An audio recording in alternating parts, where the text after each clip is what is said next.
হলদিয়া doc ইনস্টিটিউটের পরিচালন সমিতি নির্বাচনেও এবার কেন্দ্রীয় বাহিনী।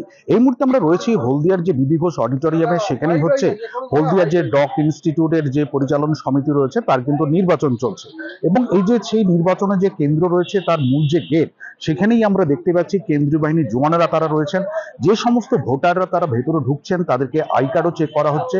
শুধুমাত্র কেন্দ্রীয় বাহিনী জওয়ান নয়, যেরকম ভাবে বাইরে রাজ্য পুলিশও রয়েছেন, নিজস্ব নিরাপত্তা রক্ষীরও রয়েছে, পাশাপাশি কিন্তু কেন্দ্রীয় বাহিনীর জওয়ানেরাও রয়েছে। এবং এই যে গেট, সেই গেটের বাইরেও যেরকম রয়েছে, যেখানে ভোট গ্রহণ কেন্দ্র চলছে অর্থাৎ সেই ভেতরে অডিটোরিয়ামের ভেতরে, সেখানেও কিন্তু কেন্দ্রীয় বাহিনীর জওয়ানরা সেখানে রয়েছেন।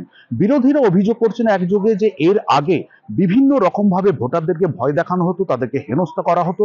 সেই বিষয়টাকে রোখার জন্যই কিন্তু তারা কর্তৃপক্ষের কাছে কেন্দ্রীয় বাহিনী আবেদন রেখেছিলেন, সেই অনুযায়ী মঞ্জুর হয়। পাল্টা কিন্তু তোপ দেখেছে শাসক শিবির। শাসক দলের যেটা বক্তব্য যে এই ধরনের কোনো ঘটনাই ঘটেনি, যেহেতু তাদের নিজস্ব নিরাপত্তা, কেন্দ্রীয় বাহিনীর নিরাপত্তা রক্ষী রয়েছে, সেই জন্য তারা আবেদনও করেছিলেন এবং সেই জন্য মঞ্জুর করা হয়েছে।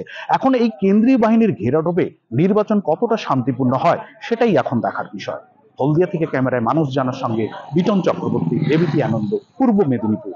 এদিকে কলকাতা হাইকোর্টে আজ ফের আরজিকর মামলার শুনানি। আপনারা জানেন যে আজকে সিবিআইকে কেস ডায়েরি পেশ করতে হবে। এর আগে গত সোমবার কলকাতা হাইকোর্ট এমনই নির্দেশ দিয়েছিল, সুতরাং আর কিছুক্ষণের মধ্যেই কিন্তু সেই শুনানি শুরু হবে। এর আগে নতুন করে তদন্ত চেয়ে সুপ্রিম কোর্টে আবেদন করেছিলেন অভয়ার মা বাবা। সেই আবেদনের প্রেক্ষিতেই সর্বোচ্চ আদালতের অনুমতিতে গত সোমবার থেকে শুরু হয়েছে শুনানি। আর আজ কিছুক্ষণের মধ্যেই সিবিআইকে কেস ডায়েরি পেশ করতে হবে আদালতে। আরও বিস্তারিত জানতে কথা বলবো আমাদের প্রতিনিধি সৌভিক মজুমদারের সঙ্গে। সৌভিক, আর কিছুক্ষণের মধ্যে শুনানি শুরু হবে এবং সিবিআই এরও আজকে কেস ডায়েরি পেশ করার কথা। দেখো, একদমই মাননীয় বিচারপতি তীর্থঙ্কর ঘোষ তিনি বলেছিলেন যে কোনো রকম রিপোর্ট পেশ করার দরকার নেই। রিপোর্ট পেশ করতে গেলে সেখানে বিচার প্রক্রিয়া বিলম্বিত হবে, ফলে সরাসরি তিনি কেস ডায়েরি চেয়ে পাঠিয়েছিলেন। কারণ তার যুক্তি ছিল যে কেস ডায়েরির মধ্যে এই মামলার শুরু থেকে শেষ পর্যন্ত, অর্থাৎ আজ পর্যন্ত কি কি হয়েছে, সিবিআই এর তরফ থেকে কি কি পদক্ষেপ নেওয়া হয়েছে, সেই সমস্তটা কিন্তু কেস ডায়েরির মধ্যে থাকে। ফলে কেস ডায়েরি আনলেই গোটা যে বিষয়টা আছে সেই বিষয়টা কলকাতা হাইকোর্টের কাছে স্পষ্ট হয়ে যাবে।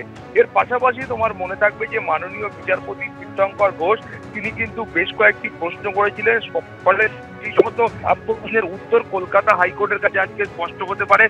প্রথমত মাননীয় বিচারপতি তীর্থঙ্কর ঘোষ তিনি বলেছিলেন যে এই মামলার ক্ষেত্রে কোথাও গিয়ে কি সিবিআই এর মনে হয়েছে যে এটা কোনো শুধুমাত্র ধর্ষণের ঘটনা নয়, এটা গণধর্ষণের ঘটনাও হতে পারে।